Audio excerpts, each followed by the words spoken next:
শেখ শাহজাহান এখন জেলবন্দি, কিন্তু জেলে বসেও কি নেটওয়ার্ক চালাচ্ছেন সন্দেশখালীর একদা ত্রাস? বহিষ্কৃত তৃণমূল নেতার খাসতালুক সন্দেশখালীতে বিপুল পরিমাণ অস্ত্র উদ্ধারের ঘটনায় ফের উঠছে এই প্রশ্ন।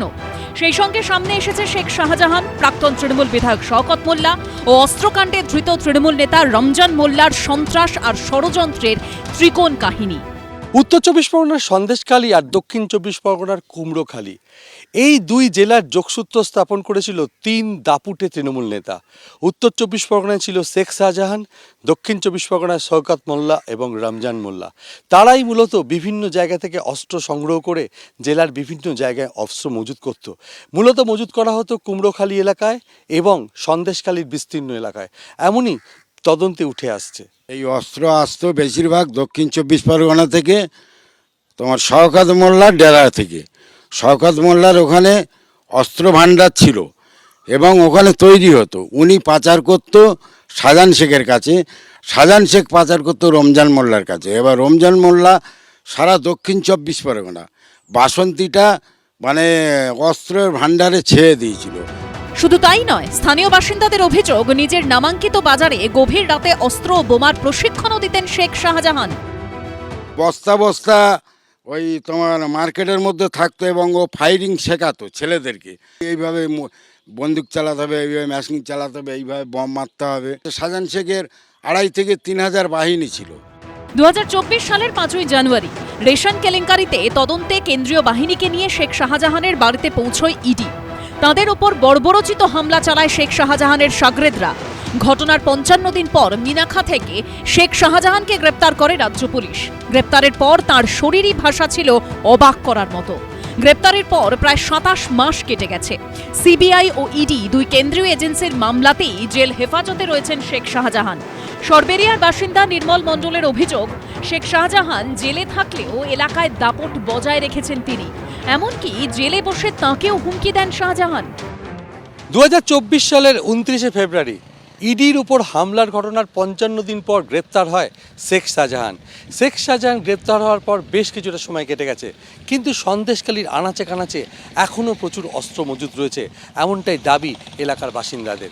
গতকাল বেশ কিছু জায়গায় তল্লাশি চালিয়ে এসটিএফ অস্ত্র উদ্ধার করেছে, কিন্তু এলাকার বাসিন্দারা বলছে এটা সামান্য মাত্র। আরও প্রচুর অস্ত্র মাটির নিচে লুকিয়ে রেখেছেন শেখ শাহজাহান, এমনটাই দাবি স্থানীয়দের।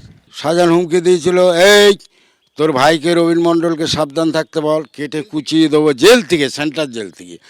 আর তোরে কেটে কুচিয়ে দেবো, তোর ঘর বাড়ি উড়িয়ে দেবো, তোর কত মানে যে 40-42 জন ফ্যামিলি আছে, একটা কেউ থাকবে না, সব নিষ্পত্তি। কেন হুমকি দিয়েছিল? হুমকি দিয়েছিল ওই জায়গার ব্যাপারে। আমি কেস করেছিলাম, আমার জায়গা দোকান জোর করে নিয়ে নিল, ভাঙচুর করলো। শাহজাহান মার্কেটটা তো আমাদেরই জায়গা। সন্দেশখালীর আগারহাটি গ্রাম পঞ্চায়েতের ডুগুরিপাড়া গ্রামে শেখ শাহজাহানের একটি বাড়ি রয়েছে। এসটিএফ সূত্রে খবর, শনিবার এই বাড়ির মেঝে খুঁড়ে উদ্ধার হয়েছে প্রচুর অস্ত্র। এই বাড়িটি আগে ছিল ইউসুফ মোল্লা নামে এক স্থানীয় বাসিন্দার। তার অভিযোগ, গেস্ট হাউসে নিয়ে গিয়ে মারধর করে লিখিয়ে নেন বাড়িটি। বাসন্তী হাইওয়ের ঠিক ধারে সরবেরিয়া আগারহাটি গ্রাম পঞ্চায়েতের ডুগরিপাড়া, এখান থেকেই শেখ ইউসুফ মোল্লার কাছ থেকে কার্যত জোর করে 2022 সালে 3 কাঠা জমির ওপর এই বাড়িটি কিনে নেন শেখ শাহজাহান। মাত্র 2 লক্ষ টাকা দেওয়া হয়েছিল, এমনটা অভিযোগ ইউসুফ মোল্লার। ইউসুফ মোল্লা এমন অভিযোগ করেছেন যে ছোট বিট ফলে শেখ শাহজাহানের যে গেস্ট হাউস আছে সেখানে নিয়ে যাওয়া হয় তাকে। সেই সময় সরবেরিয়া আগারহাটি গ্রাম পঞ্চায়েতের তৃণমূলের প্রধান ছিলেন শেখ শাহজাহান। সেখানে যেমন উপস্থিত ছিলেন শেখ শাহজাহানের ঘনিষ্ঠ সহযোগী জিয়াউদ্দিন মোল্লা এবং আরও অনেকে। সেখানে তাকে মারধর করা হয় এবং জোর করে তাকে এই বাড়িটি লিখিয়ে নেওয়া হয়। বাজারে দোকান ছিল, দোকানে ওখানে 2 লাখ টাকা আগে দেওয়া ছিল। লোকে সালামি দিতে 2 লাখ টাকা দিয়েছিলাম। 2 লাখ টাকা দেওয়ার পরে অস্বীকার করেছে যে আমার টাকা দেয়নি, সেই হিসেবে জায়গা নিয়েছে। 10-15 লাখ টাকার সম্পত্তি ছিল। হ্যাঁ, মারধর করেছে, প্রকাশ্যে রাস্তার উপরে মেরেছে, গেস্ট হাউসে ডেকে। শাহজাহানের পর গ্রেপ্তার হয়েছেন শওকত ও রমজান। স্বস্তিতে এলাকার বাসিন্দারা। এদিন আদালতে এসটিএফ এর দাবি, এলাকায় আরও অস্ত্র মজুত থাকতে পারে, তাই চালানো হবে তল্লাশি। সমীরণ পালের রিপোর্ট, এবিপি আনন্দ, উত্তর চব্বিশ পরগনা। এবিপি আনন্দ, এগিয়ে থাকে, এগিয়ে রাখে।